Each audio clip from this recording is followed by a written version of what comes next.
subukan natin.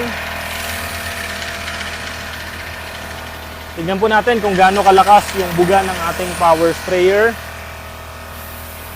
Ayan po, napakalakas po.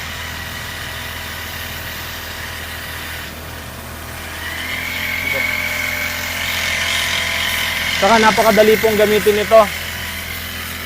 Hihilahin nyo na lang po yung kanyang hose. Ayan po. Ang haba po ng hose na to ay 50 meters.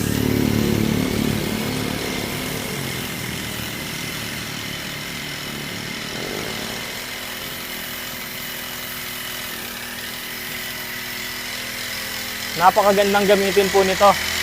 Lalo na kung meron kayong sasakyan. Ayan po.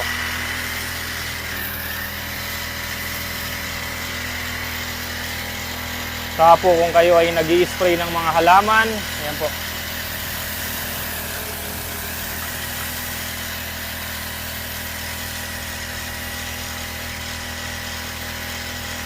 Napakalayo po na naaabot ng power sprayer na to.